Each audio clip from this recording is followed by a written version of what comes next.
क्या आप corona virus की किस्म डेल्टा की अलामत जानते हैं? आप देख रहे हैं धरती न्यूज और मैं हूं अब्दुल नसीब। नाज़रीन, अब ये किस्म पाकिस्तान में कोरोना वायरस की चौथी लहर का बायस बन रही है और केसेस की तादाद में नुमाया इजाफा हुआ है, क्योंकि इस नई किस्म के बारे में कुछ तहकीकी रिपोर्ट्स में ये इंदिया सामने आया था कि इससे मुतासिर अफराद में बीमारी की अलामत भी पुरानी इकसाम से कुछ मुख्तलिफ हैं। सब्सक्राइब करें धरती न्यूज यूट्यूब चैनल, पास ही मौजूद बेल आइकन को दबाएं और रहें धरती की हर खबर से बाखबर। बरतानवी मुहक्किकीन ने जून 2021 में बताया था कि सर दर्द, गले की सूजन और नाक बहना इस वक्त बरतानिया में सबसे तेजी से फैलने वाली डेल्टा किस्म की आम तरीन अलामत है। अब पाकिस्तान की वजारत सेहत की जानिब से भी डेल्टा किस्म से मुतासर अफराद की मुमकिन अलामात के बारे में बताया गया है।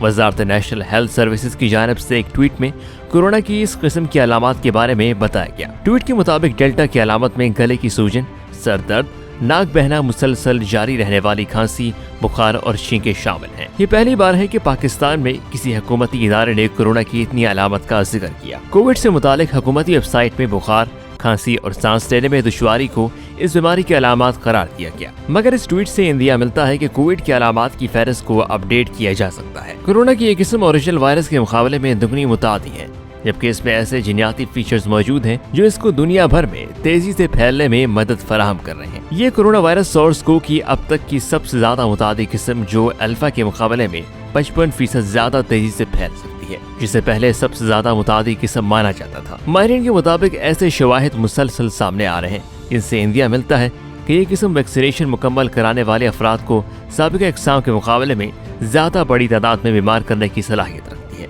ऐसे भी खदशात मौजूद हैं कि वैक्सीनेशन के बावजूद ये अफराद वायरस को आगे फैला सकते हैं।